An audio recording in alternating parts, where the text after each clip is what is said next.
Okey, sebenarnya dalam isu penarikan semula kereta ataupun repossession of cars ni, sebenarnya adakah pihak-pihak ejen repossession ni mempunyai kuasa untuk memecah masuk kawasan kediaman kita semata-mata untuk menyita kenderaan kita yang sedang ada tunggakan, okey? So jawapannya sebenarnya very short and simple, sebenarnya diorang tidak ada kuasa melainkan kuasa itu datang daripada perintah mahkamah, okey? So kalau kalian tengok dalam video yang baru-baru ni viral yang terjadi kat dalam Villa Puteri iaitu video ini.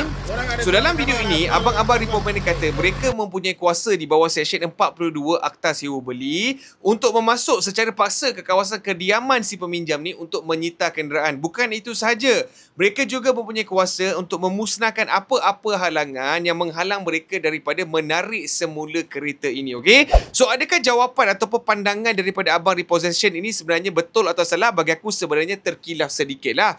Kalau kau tengok balik Seksyen 42, dia tak beri kuasa kepada mana-mana ejen repossession ini untuk pecah masuk rumah kediaman orang untuk memecahkan apa-apa halangan yang ada daripada kenderaan itu untuk menyita kenderaan tersebut. Okey?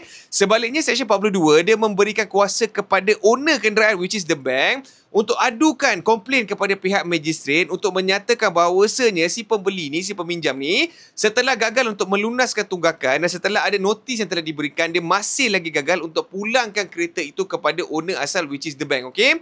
So dalam keadaan di mana mahkamah mendapat aduan daripada bank ini, mahkamah boleh menyeru pembeli ini untuk datang ke mahkamah dan untuk menjelaskan keadaan yang berlaku. Dan sekiranya setelah mendengar penjelasan, alasan yang kena mukakan oleh si peminjam ini adalah tidak munasabah, maka mahkamah akan memerintahkan supaya orang ini pulang kereta itu serta-merta kepada pihak bank. Dan kegagalan orang itu untuk mengikut perintah mahkamah merupakan satu tindakan yang salah dan boleh dikenakan hukuman di bawah Akta Sewa Beli. Okey? So jawapan dia very short. Seksyen 42 tak beri kebenaran kepada abang-abang repoman sekalian untuk pecah masuk atau untuk pecahkan mana-mana halangan daripada menyita kenderaan tersebut. Okey?